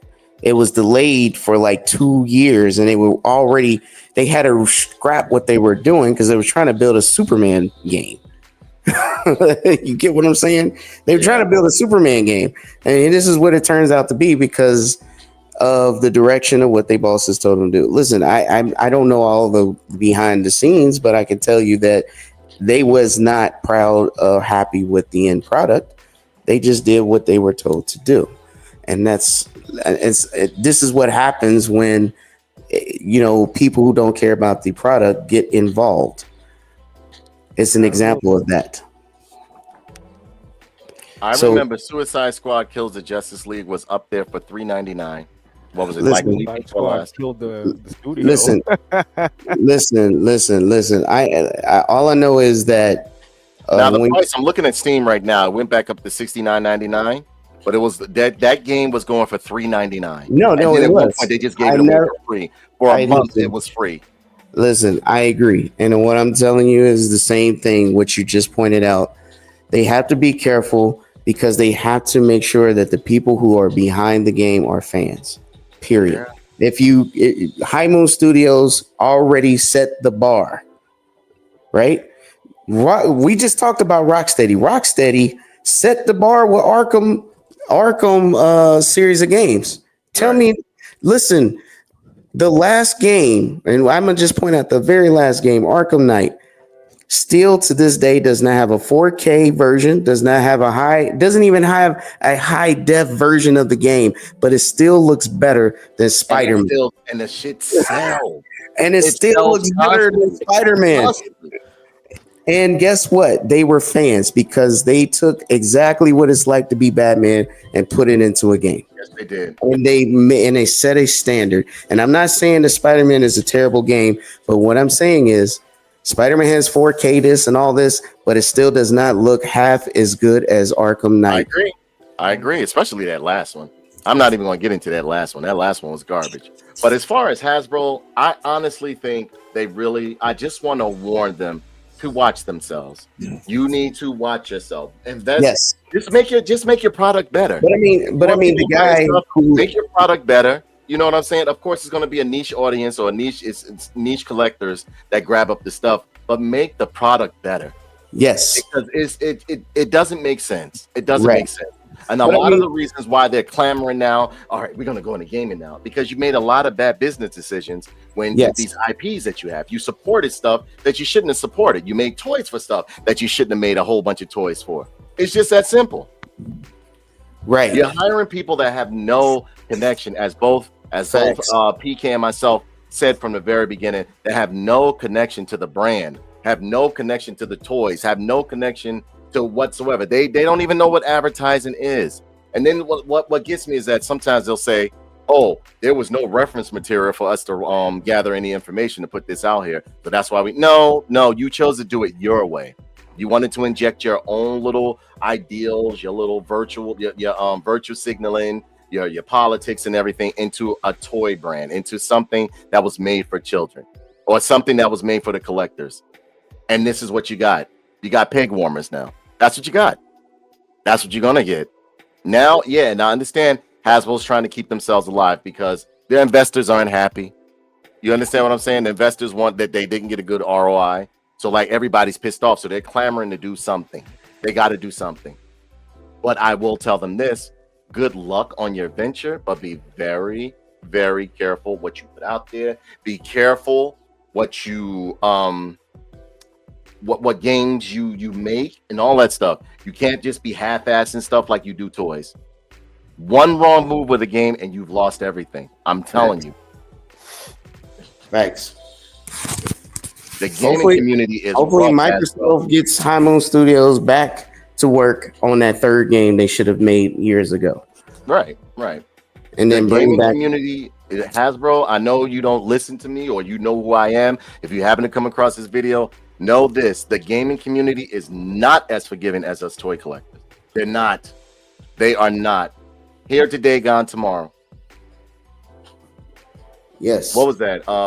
What's the name? Assassin's Creed used to be one of the most loved brands. Now it's just like, Oh my God! Don't even start. Eh. Watch that shit now. Here today, gone tomorrow. If you're gonna make something, stick to what you know. Stick to what you know. And what works. Exactly. Mm-hmm. Hey, Tina Burns, how are you, sweetie? Don't just go on there trying to like. I'm sorry to say, but if you're gonna make some Transformers, make it Transformers. Don't do all that virtue signaling. Don't try to put this politics into it, whatever the case may be. It don't sell anymore. It really doesn't. You will bankrupt your company instantly. Mm-hmm. You looking for some people to help you out? This trio right here, and Diecast Snores. We can get your business back on deck. I could give you our information. We could put y'all back on board, man, because we long time collectors. I've been collecting well over 40 years. I get y'all back on board. You could literally just literally recreate some of the stuff that you did back in the 70s, 80s, and 90s and put it up on screen in terms of your advertisement, and it will work. Trust me. It will work. You got many different venues to put your items up there or pretty much advertise up there the way like you couldn't fail. Some of them free. Just make the video, post it up, put it up on Hasbro on YouTube, or make a little cartoon series that's dedicated to this and dedicated to that, and then have an advertisement in between. They could make their own MOBA. That's what I'm saying. Like they could at least give G.I. Joe some kind of a webtoon. Yes, that's what I'm saying. They can do. Do you know what got me anticipated? And this was a game. What had me anticipating Dead Space, the very first Dead Space, was the webcomic that they had going along with it. They had a major Pokemon does that too. Yeah. They got a YouTube channel doing weekly animated shows. It's just like that's what I'm saying. Exactly. Yo, you could just take the play out their book and do the same. Exactly. If you get a chance, ladies and gentlemen, look up Dead Space webcomic. It was a series that when the game came out, they launched the last episode of the webcomic. So you wanted to go play the game. You wanted to get immersed in this universe. It's all in. Listen, for the guys that are advertising for Hasbro, it's all in advertising. Let people know. And for Hasbro, make better product, especially if you're going to ask for a higher premium. The sad part about Hasbro is the best Transformers I bought so far weren't Hasbro. They're all third-party shit. Yeah. Like the Beast Wars figures from Trans art, phenomenal. All right, Diecast says, I'm so angry over Transformers Reactive, a great video game with an amazing toy tie-in, and they just dropped the ball so hard. It's pretty hard. Yeah. They don't know what they're doing, so that's why I'm trying to tell you. I'm telling them to be careful with what they're going to do going into this gaming, and pretty much devoting a lot of resources and finances to gaming. Maybe they should at least contract a decent developer person, make a good game. Right. Well, that's why I mentioned High Moon Studios, because they actually did it right. Now that Microsoft owns them, and the guy who is the CEO of Hasbro has a good relationship with them, he could probably, they could probably get something going there if they just go back. Right now, High Moon Studios is used as a support team for Call of Duty, which is a shame. So, what a waste. Yes. So Toys for Bob was also used as a support team for Call of Duty, but Microsoft actually let them go so that they can go back to being independent, but they still support Microsoft's IP. You see how that works? Isn't that gangster though? They can still be themselves and still support the games that they make for Microsoft. My thing is they put them back to work. So Toys for Bob is now back to work. So we will get another Crash and probably some Crash toys and games and more Spyro. Remember when Spyro had the collectible things that tied into the game? Yo, that was fire. Yes. So and all I'm saying is we would now start to see that stuff come back because Toys for Bob is now back in business and not a support team for Call of Duty. Hopefully, High Moon Studios will be also one of those choices to go back to making games. Hopefully. Because if they do, you know what we're looking for. You know what we're looking for. So that will be a great one to put in the hands because those guys were fans. I don't know how many still left on the team that made that game, but it'll be great if they can go back to that. You know who else I think did a very good job with one of their IPs, Platinum Games. I love Transformers Devastation. Absolutely love Great that game. Transformers game. Yeah. I love Transformers Devastation. I A lot of people didn't, but me myself, I played didn't that mind game it. over and over. You know why? It literally, if you listen to the dialogue, and if you play with Sideswipe, he goes to speak to Teletran 1, and Teletran 1 told him, like, there will be a war. And he says, depending on how you respond to certain situations, you may live, but many of you will die. You know what I mean? And that right there, it was because that took place right before Transformers the movie. Transformers Devastation took place right before Transformers the movie. That's why I loved it. Loved it. I didn't think when I first saw it, I didn't think I was gonna like the cell shade style of it. The controls were flawless. The combos were nice. The dialogue was phenomenal. Loved it. I didn't think it was bad. My only gripe is there's no jazz. Again, absent.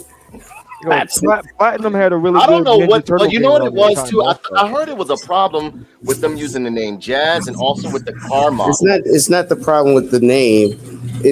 I think what happened is, and I'm gonna be honest, ever since that one Transformers movie when Michael Bay made those two Transformers with gold teeth who couldn't read and was ignorant, there was no more. And the thing about it is, Skids doesn't even have that type of personality within the Transformers universe. He's actually a person who like gets distracted because he daydreams a lot. You know what I mean?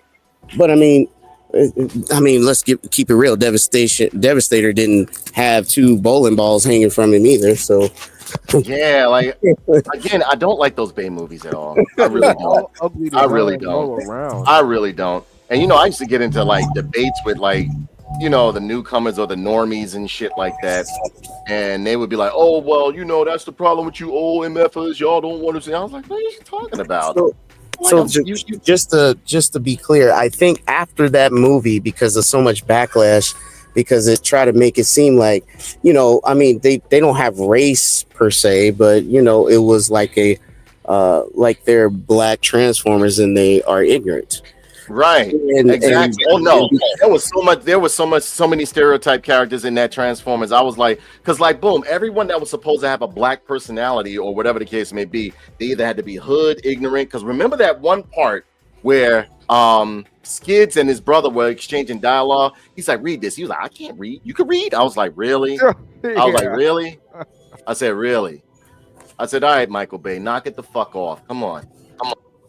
He always throws like some little Sambo stereotype shit in there. Believe me when I tell you, like that's another reason why. Because honestly, like I told you before, I didn't like the way they portrayed Jazz. When hey, what's cracking, bitches? Jazz doesn't even talk like that. I agree. He doesn't even act like that. If anything, Jazz is real cool. He's real cool and laid back, but he gets the job done.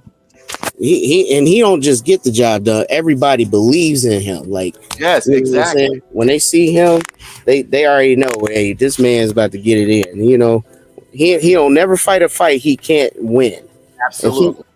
He's not going. You mean to tell me after 1 billion years fighting on Cybertron, you're gonna have one battle and die by Megatron? Fuck out of here.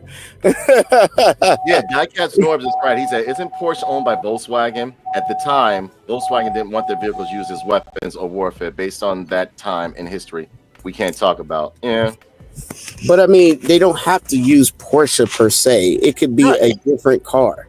Or a car that looks similar to what Jazz would look like. It's tons of cars out there. Sporty car. Any sporty car. I mean, hell, they made Hot Rod a damn in the movie.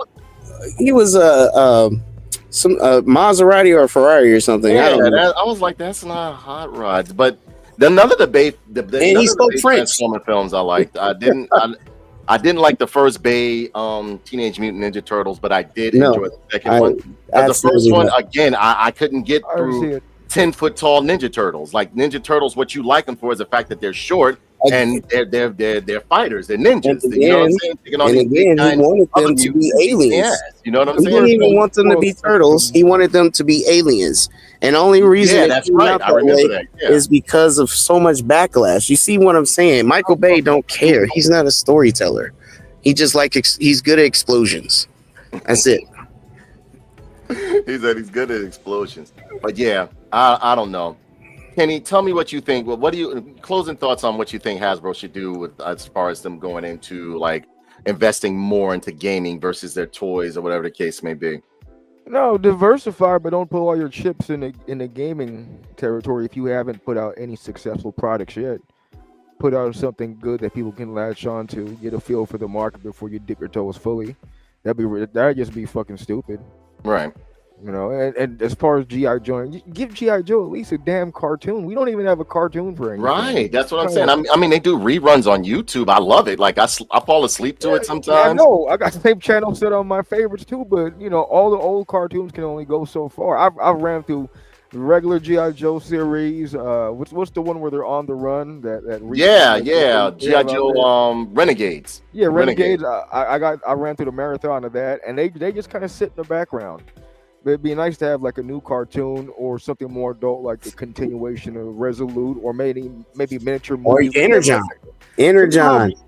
Energon was actually pretty good. You're right.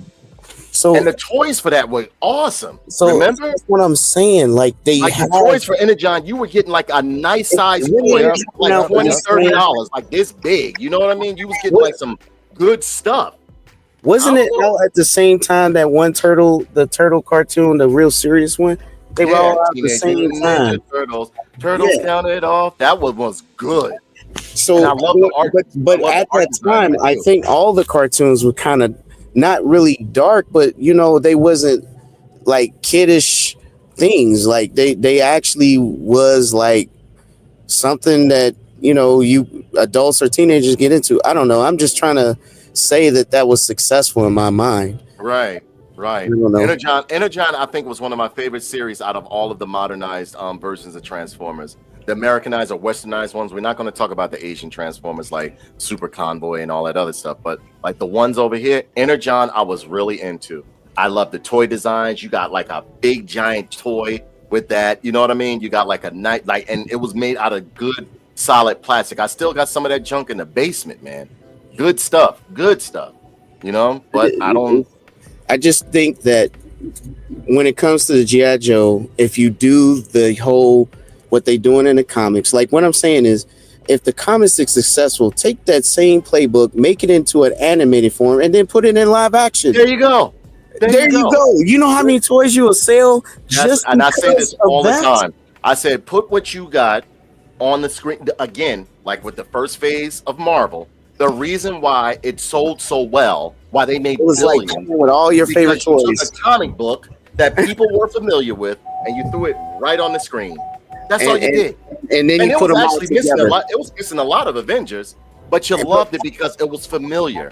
Yes, people love what they're familiar with. It felt like you was playing with your favorite toys all in one movie. Yes. That's what it felt like. I agree, Diecast. I agree. I totally agree. My jam was Transformers Cybertron. That intro slaps. Yes, it did.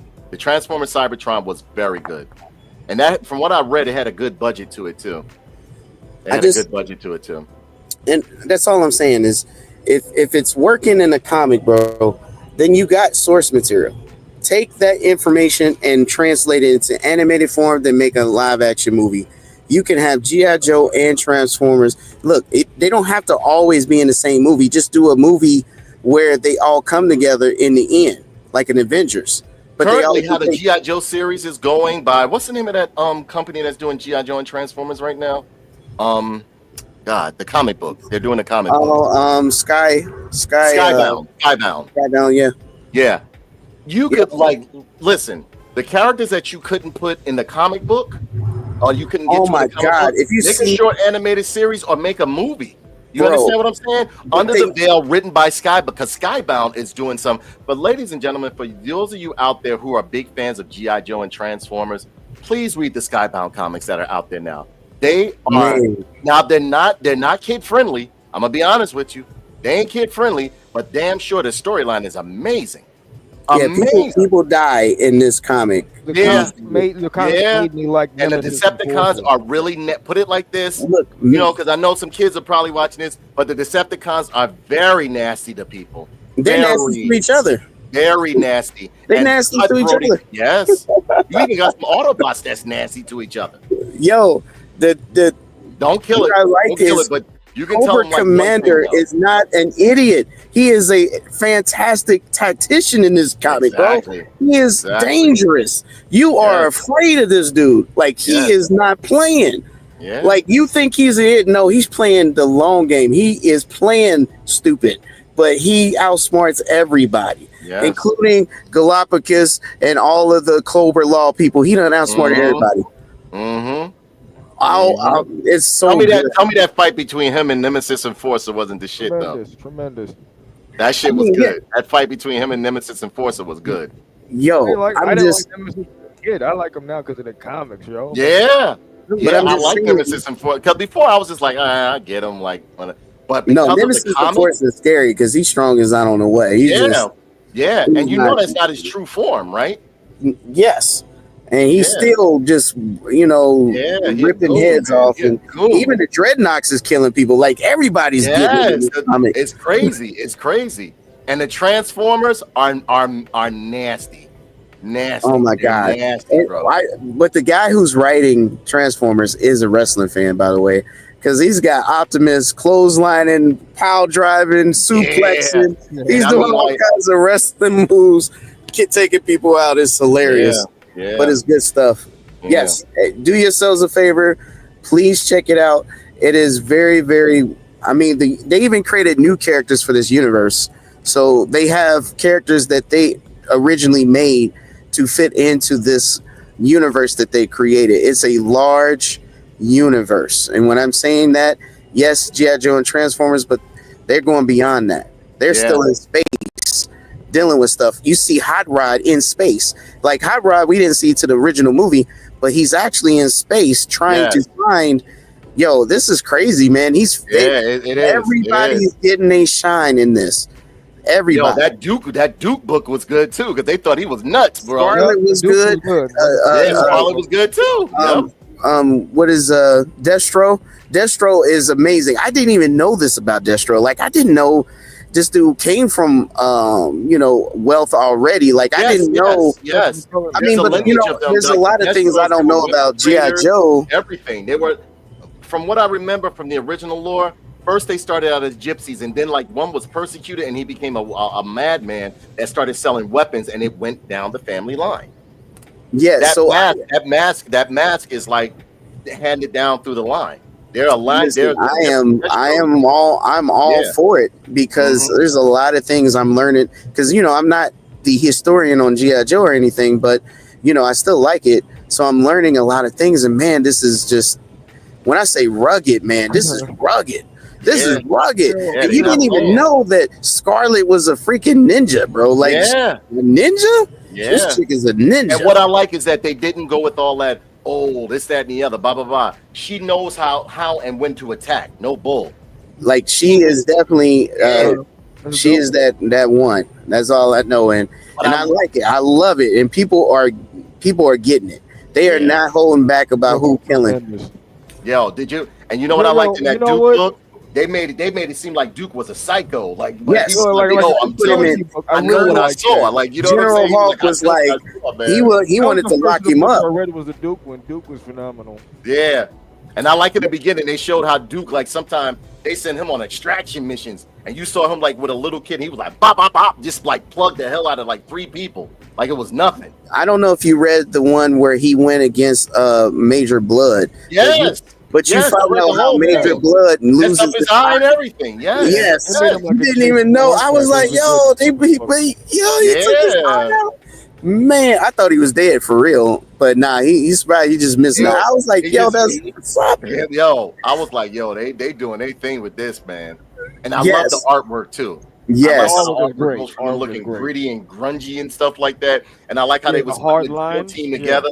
And you saw Stalker, like when he ran into Stalker was like, yo, let me have the I am so, I'm loving it. I'm collecting everything. And I don't just buy let me just tell you, they have so many great covers, like so many alt covers.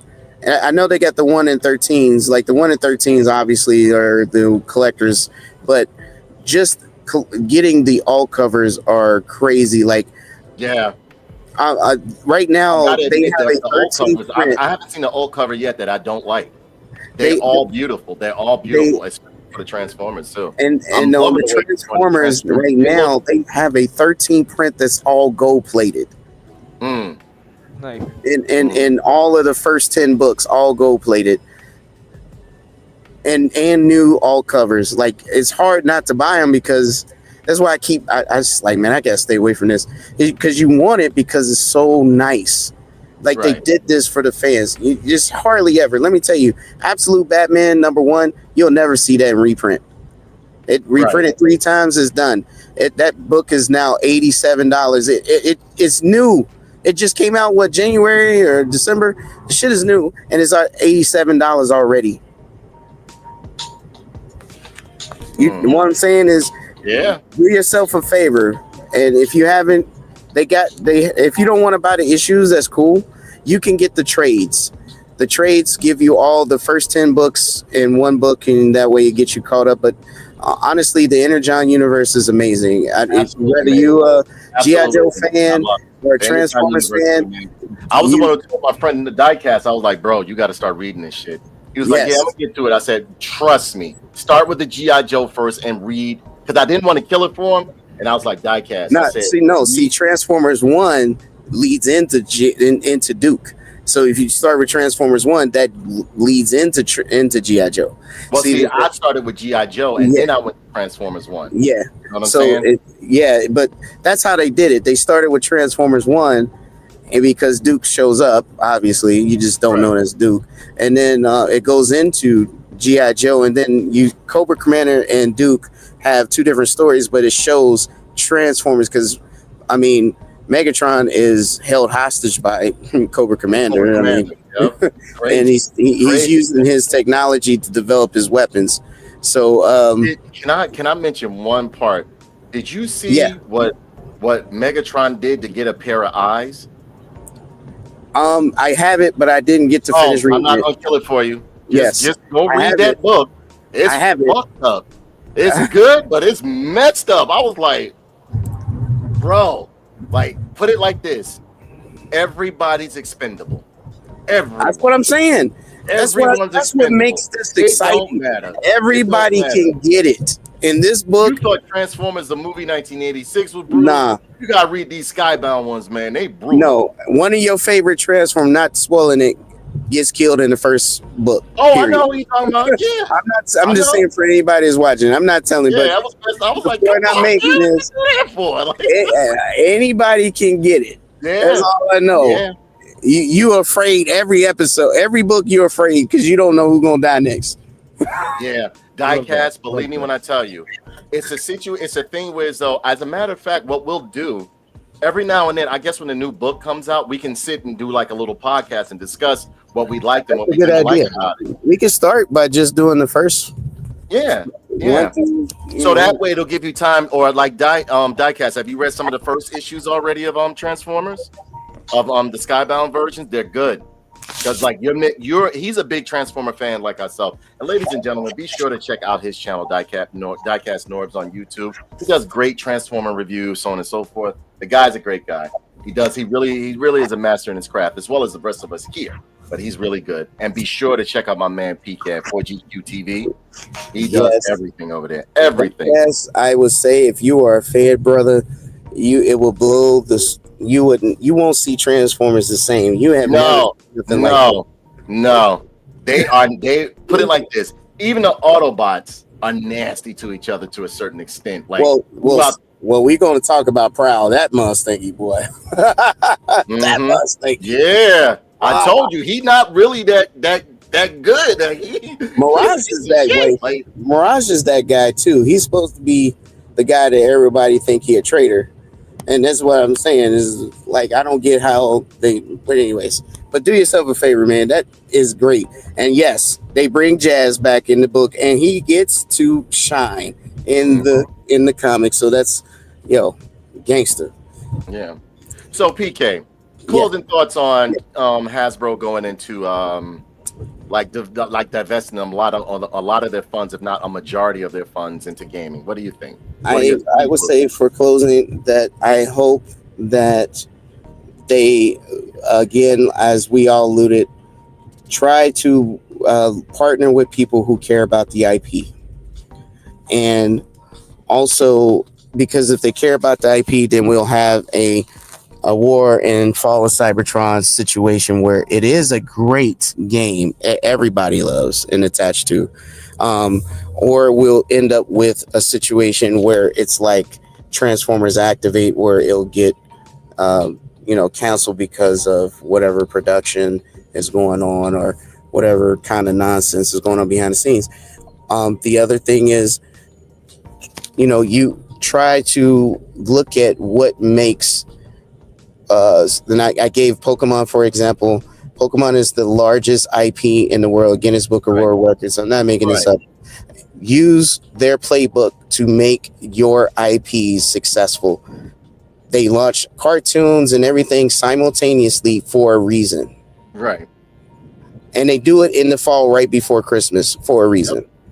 All right. So when we were coming up, you either got the advertisement for the toys first or the cartoon, but the toys came out right after that episode. You saw a commercial for it. Yes, advertise everything. Yeah. I remember sometimes if it was like late at night, or sometimes you didn't even catch a toy commercial on then. But like Saturdays, Fridays, after school. But like right now, it's the perfect time to advertise 24/7. But you got plenty of platforms to do that on. Like, there's no excuse now. Like, exactly. Back when I was growing up, I was looking forward to the toy commercials, but it was hard to catch you. But now you have so many ways to put it in people's face. There's no excuse. So many different venues. There's so many different platforms that you can stream your advertisement to. Facts. Facebook, and it's pennies on the dollar. Pennies on a dollar. Well, for them, if you wanted to have a short on YouTube, nothing. But I'm saying if they want to take out ads, they can get it in groups. So they're big enough where they can get it. So it's for me, yeah, an ad could be between 500 and 5,000, but to them, they could get a whole group where it's nothing for them. So in my mind, that's what I would say for them is, one, try to do your best to partner with someone who cares about the IPs you're trying to put out. And I don't care what it is. Don't stop putting it in the hands of execs or people who just want to do their own vision. It doesn't work. All right. Diecast North says, my opinion, stop pleasing the shareholders and get back to absolutely, because the fans are the ones buying your product. But the shareholders will be pleased if you just absolutely give the fans what they want, and they will buy your shit. Sonic. It's that simple. Hence Sonic. Am I talking? Sonic was in the rut. You gave the fans what they wanted to see, and they are before part 3. Every movie they put out, the shit sells out. The shit is a box office hit. Before part 3 came to the theaters, they already greenlighted part 4. How can you do that? You must be that confident that this is going to do well if you greenlight part 4 before part 3 even made $1. When you are in that mode, that's when you can be confident. But you can't be confident until you get there. Give the fans look. Next. You give when I had my online toy store, it did very, very well. Why? Because I gave people what they wanted. I gave them excellent customer service. I didn't discuss politics with them. I didn't virtue signal to them. What they wanted to talk. Sometimes they would call me, talk about a toy. I got a new customer. I give them what they want, plain and simple. My job is to sell My job is to sell hot dogs. I sell hot dogs. I may try to sell some pizza on the side, but I keep all my other personal feelings and personal thoughts out of it. I talk about the hot dog recipe and what I put on the hot dog. Or when it came to my toys, I talk about the toys and the action figures, my favorite brand, so on and so forth. Facts. If your job is to sell toys, sell toys.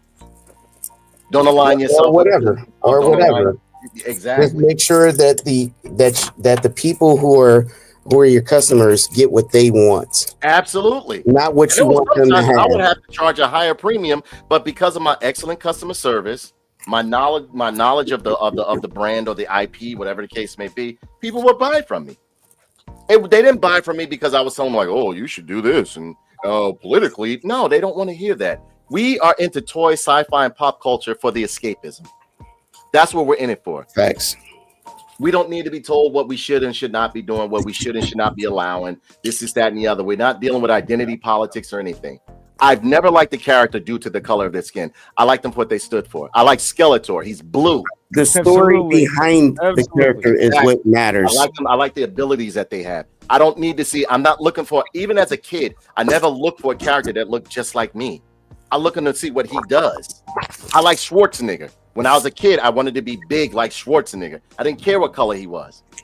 So what did I start doing? Lifting weights. I don't That's my care about point. none of that stuff. That's my point. That's my point. Stop trying to introduce like there was a Transformers episode where they made I forget the female forget her name. One or RC. No, it's neither one of those. It was she was a flyer, but made her have an identity crisis. Like what? Boy, please, and they took it with the pronouns, didn't they? She's non-binary now, right? But she is binary because she's a fucking Autobot. What are we talking about? Yeah. I love mechs. I love mechs. I Like, love the way you are nothing but ones and zeros.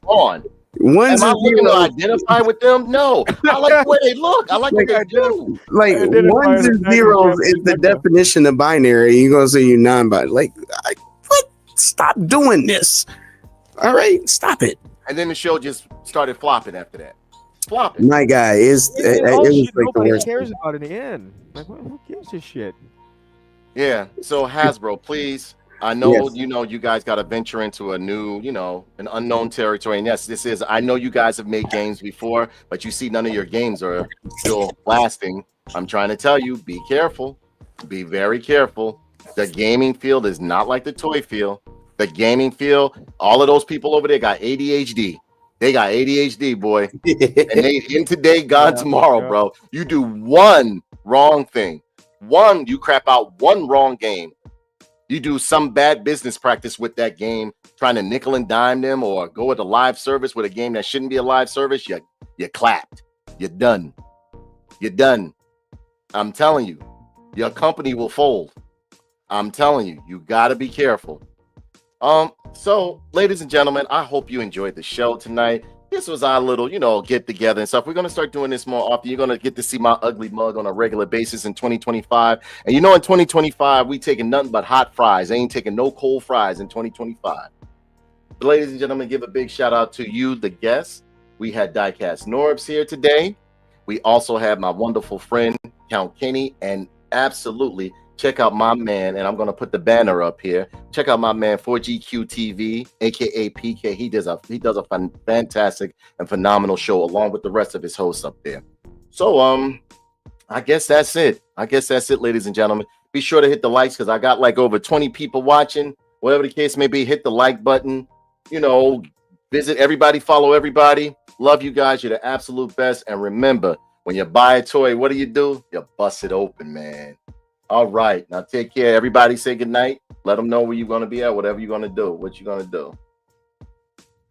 Got anything for him, PK? Are you good?